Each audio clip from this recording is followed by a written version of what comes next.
Cuando empecé a leer El huerto de Emerson, me di cuenta que debía hacer una lectura previa. Esa lectura es este libro. Se llama El balcón en invierno, de Luis Landero, una obra del año 2014.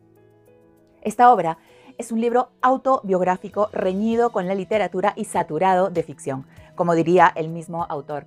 Es como la rememoración de una crónica familiar. Empieza en el año 2015. El autor trata de culminar una novela, pero no le convence. Al releerla se hace una serie de cuestionamientos y concluye que la vida no está aquí, adentro, está afuera. De manera que sale de su estudio para observar y reflexionar, y así encontrar su camino, y es ahí donde empieza la narración.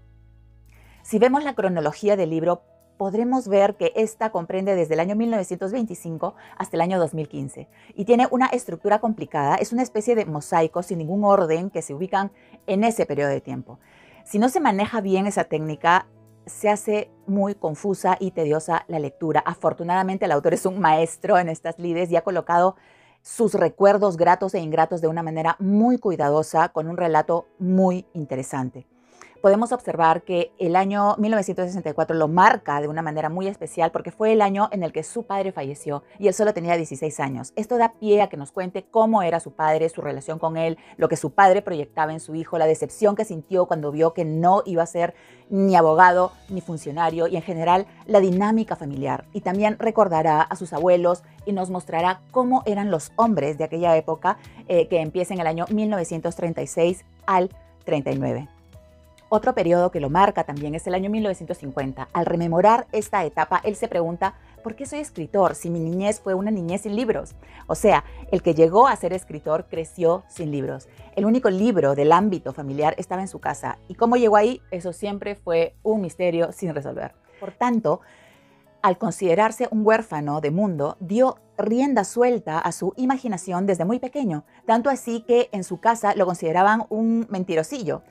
Pero no era eso, sino que se estaba germinando algo más dentro de él, que era su vocación.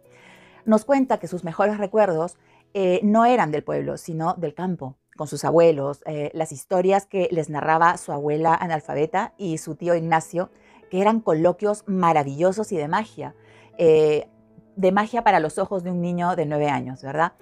Y esta etapa termina en la mudanza a la ciudad y el impacto que significó para ellos y para la nueva vecindad citadina este evento.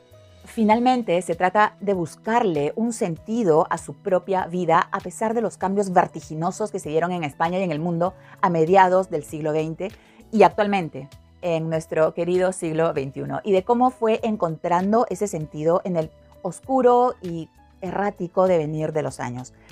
Opino que es un libro maravillosamente bien narrado. Qué soberbio dominio del lenguaje que tiene el escritor. Es un texto que es de una belleza indescriptible, debería enseñarse en las facultades de literatura. Como ya dije al comienzo, la estructura que he utilizado es caótica. Si no se le sabe sacar provecho, el autor hace uso de este recurso como un maestro y en lugar de apabullarnos con sus vivencias, es un conducir al lector a través de la historia, del tiempo y de la gente que hizo España. Conoceremos su historia, su vida, sus deseos, su familia y finalmente ese encuentro con su vocación que le dará sentido a su vida. También hay momentos de realismo mágico que tanto nos gusta, como es la parte del baile del autor con Sofía Loren, nada menos. Y así tiene destellos de fantasía, de humor, de genialidad que compensan las partes más dramáticas del relato. Es un libro que disfruté muchísimo y se lee muy rápido porque es muy ameno. Es una curiosidad constante por descubrir lo que piensa el autor, lo que siente y lo que cambia en él a través de los años. Nos aporta una gran historia de lucha interior en un ambiente muy restrictivo como era la España de mediados del siglo XX. Él se sentía como una buena simiente caída en mala tierra. Es muy interesante cuando descubre su vocación y es ahí cuando dice: dejé de creer en Dios y me encontré creyendo en Gustavo Adolfo Bécquer. Descubrió que tenía el secreto poder de los versos.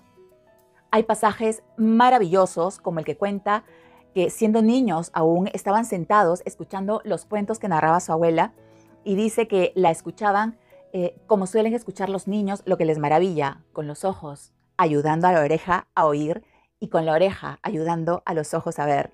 O sea, no tengo palabras, es una hermosura. Y al final, ese mundo de fantasía y relatos fueron los libros que él nunca tuvo.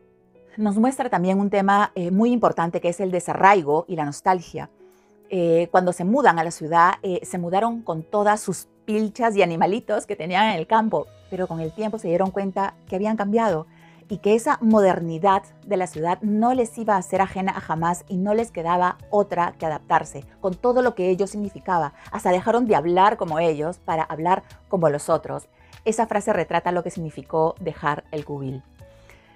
En conclusión, lo que se diga de Luis Landero es poco, es uno de los más grandes novelistas españoles y cada obra es una joya.